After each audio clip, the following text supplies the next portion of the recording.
Hi hello guys, welcome back to my channel 24 के traders. और आज हम लोग देखने वाले हैं लंच stock market basic to advance का पार्ट 2। सो चलिए बिना किसी देरी के हम लोग शुरू करते हैं। तो सबसे पहले हम लोग देखते हैं पार्ट 1 में हम लोगों ने क्या क्या देखा था।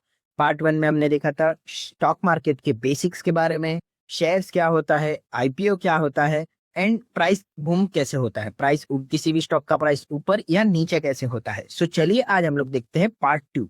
सो सबसे पहले हम लोग देखने वाले हैं what is an order. So order क्या होता है। फॉर एग्जाम्पल, अगर आप कोई भी स्टॉक बाय या सेल करते हो तो बेसिकली आप एक मार्केट को कमांड दे रहे हो, मार्केट को आप एक कमांड देते हो और मार्केट आप उस कमांड के हिसाब से मार्केट जो है बाय या सेल का ऑर्डर एग्जीक्यूट करता है। अगर आपने कमांड ही गलत दे दिया सो आपका लॉस होना तो गारंटी है, आप गारंटीड आपको लॉस होगा। सो अभी हम लोग देखते हैं ऑर्डर कितने टाइप्स के होते हैं। सो सबसे पहले ऑर्डर होता है market order. So market order में क्या होता है, मार्केट ऑर्डर में इंस्टेंट एग्जीक्यूशन हो जाता है, ट्रेड तुरंत ही एग्जीक्यूट हो जाती है। प्राइस का जो भी मार्केट प्राइस है उसी प्राइस पे वो आपका स्टॉक बाय हो जाता है और ये फास्ट एग्जीक्यूशन होता है। बट इसमें आपके पास प्राइस का कुछ भी कंट्रोल नहीं होता है। ये बेस्ट किसके लिए होता है, अगर आपको अर्जेंट रेट चाहिए और प्राइस आपके लिए मैटर नहीं करता है, जो भी प्राइस पे आपको बस एग्जीक्यूट करना है, जो भी प्राइस पे मिल जाए वो स्टॉक उतना ही प्राइस, वो प्राइस पे मैं ले लूंगा, तभी आपके लिए बेस्ट होगा। बट सेकेंड टाइप आता है limit order. So limit order में क्या होता है, आपके पास अपनी मर्जी होती है, आप जो प्राइस सेट करोगे उसी प्राइस पे आपका जो स्टॉक जो है स्टॉक वो आपका एग्जीक्यूट होगा, ऑर्डर जो है आपका एग्जीक्यूट होगा। इसमें आपका मोर कंट्रोल होता, मतलब आप अपनी ट्रेड को कंट्रोल कर पाओगे और इसमें आपको पेशेंस चाहिए होते हैं। फॉर एग्जाम्पल, अगर मैं आपको बता दूं कोई 100 रुपए का शेयर है, अगर आपको उसको 95 पे परचेस करना है तो आप उसमें लिमिट लगा दोगे कि मुझे 95 पे परचेस करना है। सो वो स्टॉक जब 100 से गिरकर 95 आएगा तभी आपका ऑर्डर एग्जीक्यूट होगा, वरना वो आपका ऑर्डर पेंडिंग में ही रहेगा। जब तब तक वो 95 पे नहीं आएगा तब तक आपका ऑर्डर एग्जीक्यूट नहीं होगा। सो नेक्स्ट हम लोग देखने वाले हैं स्टॉप लॉस क्या होता है। स्टॉप लॉस जो है आपका ट्रेडिंग का बॉडीगार्ड होता है और ये सबसे ज्यादा इंपॉर्टेंट चीज है। अगर आपको अपना कैपिटल या जो इन्वेस्ट कर रहे हो, जो पैसा आप इन्वेस्ट कर रहे हो, अगर आपको बचा के रखना है, सो स्टॉप लॉस आपका एक बॉडीगार्ड की तरह एक्ट करता है। ये आपका लॉसेस को लिमिट कर देता है। अगर आप स्टॉप लॉस लगा रहे हो, फॉर एग्जाम्पल कोई 100 रुपए का शेयर है, अगर आपने बोला कि 95 मतलब 5 रुपए का अगर लॉस हुआ मुझे, तो मुझे इसमें से एग्जिट कर देना है। सो जब भी वो स्टॉक 95 पे आएगा तो वो अपने आप एग्जिट हो जाएगा स्टॉक, ठीक है। आपका ऑटोमेटिक वो स्टॉक सेल हो जाएगा, मतलब आपके 5 रुपए का जैसे ही लॉस हुआ सो आपको वो स्टॉक एग्जिट हो जाएगा एंड आपके जो है बाकी का जो कैपिटल है वो बचा हुआ रहेगा 95 रुपीज, ठीक है। सो ये एक आपका ट्रेडिंग का बॉडीगार्ड है और ये हमेशा आपके साथ होगा, ऐसा ही आप समझ के चलना। इसके बाद मैं बात करता हूँ, अगर आप बिना एसएल के ट्रेड करते हो सो ये रूल तोड़ने वाली बात होगी और उसमें आपके पैसे डूबने के चांसेस भी जो है वो बढ़ जाते हैं। सो नेक्स्ट अभी हम लोग बात करते हैं स्टॉप लॉस कितने टाइप्स के होते हैं। तो स्टॉप लॉस जो है वो दो टाइप के होते हैं, stop loss limit and stop loss market. तो स्टॉप लॉस लिमिट ऑर्डर क्या होता है, इसमें आप एक प्राइस सेट करते हो और उसी प्राइस पे जैसे ही आएगा वो ऑर्डर जो है एग्जीक्यूट, मतलब ट्रेड जो है वो कट हो जाएगी, उधर से सेल हो जाएगा और आपका लॉस बुक हो जाएगा, ठीक है। और इसका एग्जीक्यूशन का गारंटी नहीं होता कि एग्जीक्यूट होगा ही होगा, ठीक है। एंड नेक्स्ट आता है स्टॉप लॉस मार्केट ऑर्डर। सो इसमें आप एक ट्रिगर्ड प्राइस सेट करते हो और ये आपका गारंटीड एग्जीक्यूट होगा और ये एक बिगिनर के लिए बेस्ट होता है स्टॉप लॉस मार्केट ऑर्डर। सो अगर आप बिगिनर हो तो रिकमेंडेशन रहेगा कि आप स्टॉप लॉस मार्केट ऑर्डर ही यूज करो। सो नेक्स्ट हम लोग बात करते हैं निफ्टी एंड सेंसेक्स क्या होता है। निफ्टी एंड सेंसेक्स जो है वो मार्केट के हेल्थ रिपोर्ट होते हैं। बेसिकली अगर निफ्टी या सेंसेक्स अगर ऊपर हुए तो मार्केट अच्छी है और नीचे हुए तो मार्केट खराब है। तो सबसे पहले हम लोग देखते हैं निफ्टी 50 क्या होता है। निफ्टी 50 जो है एनएससी यानी कि नेशनल स्टॉक एक्सचेंज की एक इंडेक्स है। इसमें जो है निफ्टी 50 में इंडिया की जो टॉप 50 कंपनियां होती है उसमें जो पैसे जो है स्प्लिटेड होते हैं, नॉट इक्वली। इसमें परसेंटेज रहते हैं कि इस शेयर को इतने परसेंट है, इस शेयर को इतने परसेंट है, इसमें जो है परसेंटेज हिसाब से स्प्लिट हुए रहते हैं पैसे।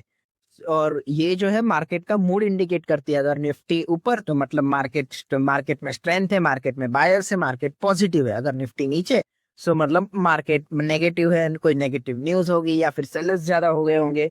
और सेम जो है सेंसेक्स होता है। सेंसेक्स जो है वो बॉम्बे स्टॉक एक्सचेंज का इंडेक्स है और इसमें जो है इंडिया की टॉप 30 कंपनीज लिस्टेड होती है। निफ्टी 50 में टॉप 50 कंपनी और इसमें टॉप 30 कंपनीज लिस्टेड होती है। और ये भी सेम मार्केट का हेल्थ ही बताती है। अगर सेंसेक्स ऊपर तो मतलब समझो मार्केट में स्ट्रेंथ है, बायर्स है, और सेंसेक्स नीचे मतलब मार्केट वीक है एंड सेलर्स जो है ज्यादा है। सो नेक्स्ट हम लोग बात करते हैं market capitalization. So market capitalization क्या होता है? मार्केट कैपिटलाइजेशन मतलब किसी भी कंपनी की साइज, कंपनी की टोटल वैल्यू। सो इसमें कितने टाइप के होते हैं? सबसे पहला होता है लार्ज कैप, जिसकी कंपनी की साइज 20,000 करोड़ से ज्यादा होती है, वो सब लार्ज कैप में आते हैं। फिर होता है मिड कैप, जिस कंपनी की साइज 5,000 करोड़ से 20,000 करोड़ के बीच में होती है, वो सब आते हैं मिड कैप में। और लास्ट में आता है स्मॉल कैप। सो जिस भी कंपनी की साइज 5,000 करोड़ से नीचे होगी, वो सारी चीजें स्मॉल कैप में आ जाता है। सो गाइस, ऐसा नहीं है कि अगर आप कोई स्टॉक अगर आप देखोगे जिसकी वैल्यू 20,000 करोड़ से ज्यादा है, जिसका मार्केट कैप 20,000 करोड़ से ज्यादा है, फिर भी वो मिड कैप में आ रही होगी। सो ये एक इन जनरल ओपिनियन है, ये हर एक में ये वैलिड नहीं होता है, ठीक है। सो अभी एक कंपनी की मार्केट कैप डिसाइड कैसे होती है? सो इसके लिए एक फॉर्मूला होती है, market cap is equal to share price into total number of shares. So for example, किसी एक शेयर का प्राइस 100 रुपए है और उसके 10 शेयर है, तो उसकी मार्केट कैप कितनी हो गई? 1,000 रुपए। सो ये मैं छोटे लेवल पे एग्जांपल दे रहा हूँ, ये कंपनी में बड़े लेवल पे होता है, टोटल नंबर ऑफ शेयर्स बहुत ज्यादा होते हैं, लाखों करोड़ों में होते हैं, ठीक है। सो नेक्स्ट हम लोग बात करते हैं कि इन दोनों में डिफरेंस क्या होता है, रिस्क कितना होता है और रिटर्न कितना देता है, और अगर आप बिगिनर हो तो आपको क्या चूज करना चाहिए। सो अगर आप बिगिनर हो तो आपको हमेशा लार्ज कैप ही चूज करना चाहिए। क्यों? क्योंकि इसमें रिटर्न जो है स्टेबल होते हैं, इसमें रिस्क जो है बहुत कम होता है, बहुत मतलब बहुत कम होता है। और इसमें जो एकदम अच्छी बेस्ट कंपनी है वो ही लार्ज कैप में होती है, एकदम बेस्ट कंपनी है। अगर थोड़ी बहुत खराब न्यूज आ गई तो थोड़ा बहुत गिरेगी, फिर वापस से रिकवर कर जाएगी। और ये बिगिनर के लिए बेस्ट होता है। और इसका एनुअल रिटर्न अगर आप देखोगे तो जनरली 10 से लेके 12% के आसपास रहेगा। सेकेंड हम लोग देखते हैं mid cap company. Mid cap company जो होती है, इसमें ग्रोथ होने का पोटेंशियल बहुत अच्छा होता है। फिर उसके बाद इसमें रिस्क जो होता है वो मीडियम होता है। एंड फिर उसका जो कंपनी जो है वो मतलब अच्छी कंपनी होगी, और उसमें जो है ऊपर जाने के चांसेस जो है ज्यादा हो जाते हैं। फिर ये किसके लिए अच्छी होगी? अगर आप एक्सपीरियंस मतलब थोड़ा बहुत आपको अगर मार्केट का एक्सपीरियंस है, आपको इसके रिपोर्ट्स पढ़ने आते हैं, तो ये आपके लिए बेस्ट होगा। एंड देन अगर उसके बाद इसका रिटर्न्स की बात कर रहे हैं, तो इसके जनरली रिटर्न्स अप्रोक्सीमेटली 12 से 15% के आसपास होते हैं। नेक्स्ट हम लोग बात करते हैं स्मॉल कैप कंपनी। ये एक हाई रिस्क होता है, इसके अंदर बहुत ज्यादा ही रिस्क होता है, और ये बेस्ट होता है एक्सपर्ट्स के लिए। और इसमें जो नई कंपनी होती है जिसका मार्केट वैल्यू 5,000 करोड़ से नीचे होता है, वो सारी स्मॉल कैप्स में आ जाती है। बट इसमें रिटर्न्स की प्रोबेबिलिटी भी ज्यादा होती है। इसका एनुअल रिटर्न लगभग 15% से लेके 22% तक हो जाता है, ठीक है। 15% से लेके 22% तक रिटर्न हो जाता है। बट नए ट्रेडर्स क्या करते हैं? डायरेक्ट स्मॉल कैप में घुस जाते हैं, उनको कुछ नॉलेज ही नहीं होता है, एंड देन फिर वो लोग लॉस कर देते हैं।